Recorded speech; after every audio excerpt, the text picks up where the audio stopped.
नमस्कार दोस्तों, मैं प्रभात तिवारी और सार्थक क्लासेस में आप सभी लोगों का एक बार फिर से बहुत बहुत स्वागत है। दोस्तों, एक बार फिर से हम बात करने वाले हैं यूपीईएसएससी या यूपीएचएससी असिस्टेंट प्रोफेसर विज्ञापन 51 के अंतर्गत जो सभी अभ्यर्थियों के लिए इंपॉर्टेंट पार्ट है, पार्ट फर्स्ट सामान्य संबंधित उसका सुपर हिट फास्ट रिवीजन। इस पूरी सीरीज में जैसा आप लोग जानते हैं कि ऐसे प्रश्नों को वन लाइनर के रूप में लाता हूँ जो आपके एग्जाम की तरफ से काफ़ी इंपॉर्टेंट होते हैं। मेरा मानना है कि इस मेथड से जो है एग्जाम के लास्ट मोमेंट में जब आपने तैयारी ऑलरेडी कर रखी है तो रिवीजन में आपको बहुत ज़्यादा लाभ होने वाला है और बहुत कम समय में अधिक से अधिक फैक्ट्स को आप आसानी से रिवीजन कर सकते हैं।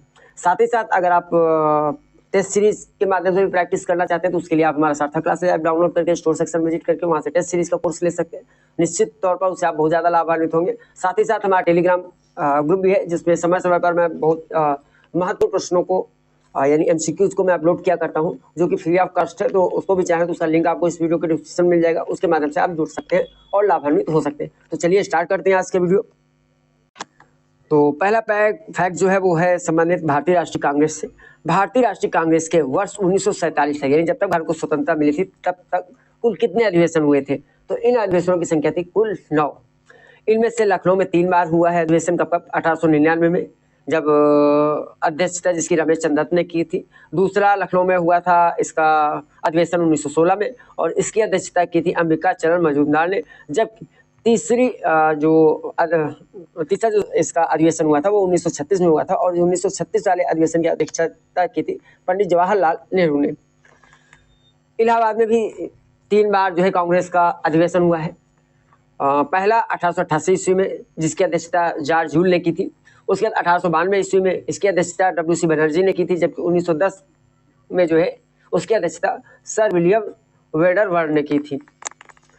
1905 में कांग्रेस का अधिवेशन जो है बनारस में हुआ था और उसकी अध्यक्षता की थी गोपाल कृष्ण गोखले ने, जबकि 1925 में कांग्रेस का अधिवेशन कानपुर में हुआ था और इसकी अध्यक्षता की थी श्रीमती सरोजनी नायडू ने। देखिए, ये सारे वो अधिवेशन है जहां से प्रश्न बनते हैं, पूछे जाते हैं और कई बार पूछे भी गए हैं। लेकिन पूरी लिस्ट तो याद करना पॉसिबल नहीं है, लेकिन अगर आप इन इम्पोर्टेंट जो अधिवेशन है इन पर एक नज़र डाल लेंगे तो मुझे लगता है कि आपका जो है इससे कोई ना कोई क्वेश्चन आपको मिलने वाला है। 1946 में कांग्रेस का अधिवेशन मेरठ में हुआ था और इसकी अध्यक्षता की थी आचार्य जेबी कृपलानी ने। अगला पॉइंट है संघ राज क्षेत्रों में से केवल 2 संघ राज क्षेत्रों जिससे कि दिल्ली और पुडुचेरी का ही राज्यसभा में प्रतिनिधित्व है, क्योंकि केवल इन 2 संघ राज क्षेत्रों में ही विधानसभा है। इन संघ राज क्षेत्रों में कुल 4 सदस्य निर्वाचित किए जाते हैं, जिनमें से 3 सदस्य दिल्ली से और 1 सदस्य पुडुचेरी से। 1857 के विद्रोह को वीर सावरकर ने भारत के प्रथम स्वतंत्रता संग्राम की संज्ञा दी थी। 1833 का चार्टर अधिनियम द्वारा बंगाल का गवर्नर जनरल जो है भारत का गवर्नर जनरल बना दिया गया था। प्रदूषित जल के कारण होने वाला वायरस जनित रोग कौन सा? तो वो पीलिया है। अष्टछाप श्री वल्लभाचार्य जी एवं उनके पुत्र श्री विट्ठलनाथ जी द्वारा संचालित 8 भक्तकालीन कवियों का एक समूह था, जिन्होंने अपने विभिन्न पद एवं कीर्तनों के माध्यम से भगवान श्री कृष्ण की विभिन्न लीलाओं का गुणगान किया है। अष्टछाप की स्थापना की अगर बात करें तो अष्टछाप की जो स्थापना हुई थी वो 1565 ईस्वी में हुई थी। अष्टछाप जैसा कि नाम से स्पष्ट है कि इसमें 8 कवि होते थे, तो अष्टछाप के 8 कवियों में से जो 4 थे वो वल्लभ जी के शिष्य थे। और ये कौन कौन से थे? सूरदास, कुंभनदास, परमानंदास और कृष्णदास। जबकि अन्य 4 कवि जो है विट्ठलनाथ के शिष्य थे और ये थे नंददास, चतुर्भुजदास, गोविंद स्वामी और चीता स्वामी। भारतीय संविधान के भाग 6 में अनुच्छेद 233 से 237 तक संबंधित है अधीनस्थ न्यायालयों से। भारत में 6 प्रकार के न्यायालय होते हैं। कौन कौन से? उच्चतम न्यायालय, उच्च न्यायालय, जिला और न्यायाधीश न्यायालय, ट्रिब्यूनल, फास्ट ट्रैक कोर्ट और लोक अदालत। तो भारत में 6 प्रकार के न्यायालय स्थापित किए गए जिनका वर्णन यहाँ पे मिल गया हमें। अधीनस्थ अदालतें राज्य के उच्च न्यायालय के अधिकार क्षेत्र में आती है। यद्यपि ध्यान रखना आवश्यक है कि किसी राज्य का उच्च न्यायालय क्षेत्राधिकार के बावजूद किसी भी अधीनस्थ न्यायालय के समक्ष लंबित मामले को वापस ले सकता है। इंपॉर्टेंट फैक्ट है। भूभौतिकी का जनक किसे कहा जाता है? तो भूभौतिकी का जनक कहा जाता है इरेस्टोस्थनीज को।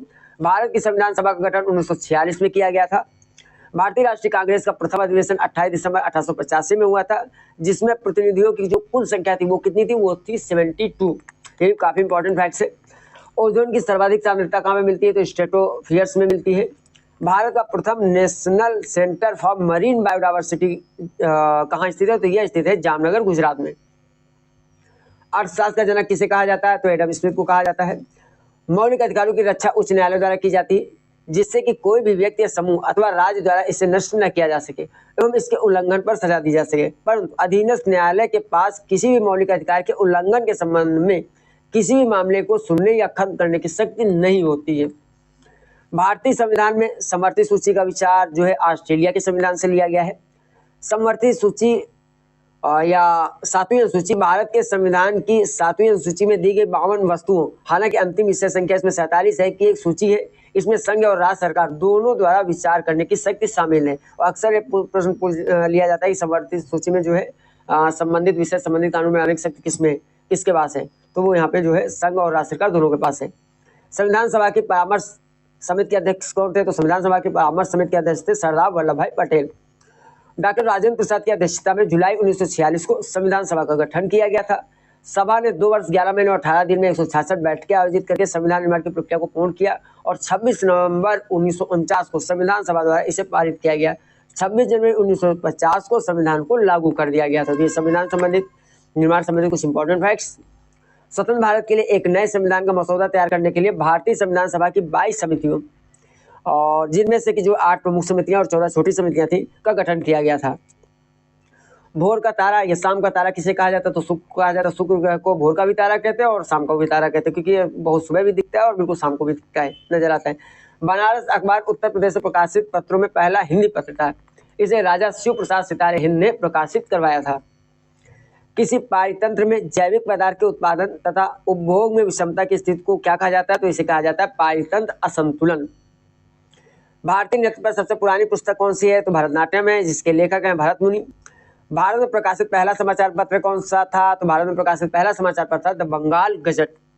भारत की संचित नीति, हाँ एक ये आप कमेंट करके हमें बताइएगा कि द बंगाल गजट का प्रकाशन कब प्रारंभ हुआ था। भारत की संचित नीति पर किसका नियंत्रण रहता है, तो भारत की संचित नीति पर नियंत्रण रहता है संसद का। स्वर्ण जयंती ग्राम स्वरोजगार योजना को कब लागू किया गया था, तो स्वर्ण जयंती ग्राम स्वरोजगार योजना को लागू किया गया था 1999।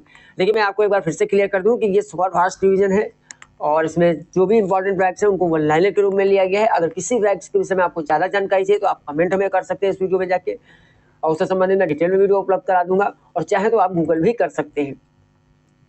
भारत में पत्रकारिता का अग्रदूत किसे माना जाता है, तो राजा राम मोहन राय को माना जाता है।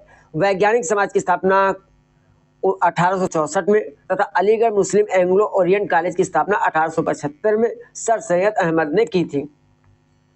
ठीक है। महात्मा गांधी को राष्ट्रपिता के नाम से किसने संबोधित किया था, सुभाष चंद्र बोस जी ने संबोधित किया था। शोध में एक व्यक्ति को वस्तुनिष्ठ और वस्तुनिष्ठ दोनों होना चाहिए, यानी व्यक्तिनिष्ठ भी होना चाहिए और वस्तुनिष्ठ भी होना चाहिए, सब्जेक्टिव एंड ऑब्जेक्टिव दोनों होना चाहिए। संवादपरक शिक्षणविद एक संप्रेषणविद होती है, जिनमें उन तकनीक का प्रयोग किया जाता है जो संप्रेषण से जुड़े होते हैं। अनुशिक्षण, समूह चर्चा, व्याख्यान, प्रश्न उत्तर प्रक्रिया आज संवादपरक शिक्षण विधियों के कुछ उदाहरण हैं। निर्माणात्मक मूल्यांकन विकासोन्मुखी होता है, निर्णयात्मक नहीं होता है। निर्माणात्मक मूल्यांकन का मुख्य उद्देश्य विद्यार्थियों के अधिगम और अर्धगम मतलब लर्निंग और अध्यापन को सुधारना और लर्निंग को बढ़ावा देना होता है। हाथी परियोजना भारत सरकार द्वारा एक केंद्रीय प्रायोजित स्कीम के रूप में 1991-92 में प्रारंभ की गई थी। धूमकेतु की पहले फोटोग्राफी खोज अमेरिकी खगोलशास्त्री एडवर्ड बर्नार्ड ने 1892 में की थी, जब वह मिल्की वे की तस्वीर खींच रहे थे। भारत में प्रकाशित पहला समाचार पत्र ऑलरेडी हम लोग बात कर चुके हैं, रिपीट हो गया, द बंगाल गजट था। भारत की संचित नीति पर नियंत्रण होता है संसद का। स्वर्ण जयंती ग्राम स्वरोजगार योजना को लागू किया गया था 1999 में। भारत में पत्रकारिता का अग्रदूत कहा जाता है राजा राम मोहन राय को। और ये यहाँ पे कुछ फैक्ट्स रिपीट हो गए हैं, सॉरी आगे देख लेते हैं। एक मिनट, हाँ यहाँ से आप देख लीजिए। जिन क्षेत्रों में किसान केवल सब्जियों में विशेषज्ञता रखते हैं या मुख्य रूप से सब्जियां उगाते हैं, वहाँ खेती को ट्रक खेती के रूप में जाना जाता है। ऐसा इसलिए कहा जाता है क्योंकि बाजार में ट्रक फार्म की दूरी उस दूरी से नियंत्रित होती है जिससे एक ट्रक रात भर में तय कर सकता है। ठीक है, इसलिए इस तरह खेती को जो है ट्रक खेती के नाम से जाना जाता है। भारत में लौह इस्पात उद्योग का प्रारंभ हुआ था 1870 में। राज्यसभा के एक सदस्य का निर्वाचन सामान्यतः 6 वर्षों के लिए होता है, परंतु किसी मध्यावधि चुनाव में निर्वाचित सदस्य सिर्फ शेष अवधि के लिए ही सेवारत रहता है। एंड राज्यसभा की बैठक कराने के लिए गणपूर्ण संख्या का 10वां भाग अर्थात 25 सदस्य संख्या होती है।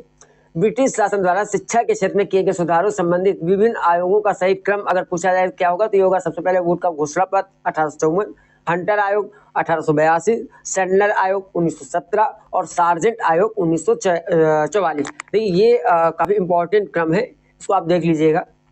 वुड का घोषणा पत्र 1854, हंटर आयोग 1882, उसके बाद आया सैंडलर आयोग 1917 और फिर आया सार्जेंट आयोग 1944। यानी सार्जेंट आयोग बिल्कुल बिल्कुल लास्ट में आया है और सबसे पहले क्या आया था, वुड का घोषणा पत्र। जल में किसी प्रकार की अवांछनीय गैसीय द्रव्य या ठोस पदार्थ का मिलना क्या कहलाता है, तो ये जल प्रदूषण कहलाता है। संविधान सभा ने राष्ट्रीय ध्वज का प्रारूप कब अपनाया था, तो संविधान सभा ने राष्ट्रीय ध्वज का प्रारूप अपनाया था 22 जुलाई 1947 को। नियंत्रण की संस्थित तथा आत्म प्रभाव उत्पादकता व्यक्तित्व और अभिव्यक्ति से संबंधित शिक्षण क्षमताएं हैं। वर्ष 1984-85 में लोक उपक्रमों की नीति तथा कार्यक्रम पर बनी अर्जुन सेन गुप्ता समिति की सिफारिशों पर आपसी समझौता प्रणाली वर्ष 1987-88 में शुरू की गई थी। तो ये दोस्तों आज का सुपर फास्ट रिवीजन था, जिसमें कुछ महत्वपूर्ण प्रश्नों को हमने शामिल किया हुआ है। मेरी आपको बस एक सलाह है कि जब भी पढ़ाई वाला वीडियो देखिए 2 बार आप जरूर देखिए, क्योंकि ये फास्ट मोशन वीडियो है सुपर फास्ट रिवीजन के लिए। तो इसको आप चाहें तो इसकी स्पीड आप सेटिंग से जाके कम भी कर सकते हैं, और अगर आपको और जल्दी सुनना हो तो आप इसको बढ़ा भी सकते हैं, अपने हिसाब से एडजस्ट करके सुन सकते हैं। किसी के लिए मेरी आवाज़ तेज भी हो सकती है, किसी के लिए धीमी भी हो सकती है, लेकिन आप अगर सेटिंग से जाके सही करेंगे तो अपने हिसाब से अपने अकॉर्डिंग आप इसको सुन सकते हैं। तो आज की वीडियो में इतना ही दोस्तों, हम आपसे फिर मिलते हैं अगले वीडियो में कुछ नई जानकारी के साथ। तब तक के लिए नमस्कार।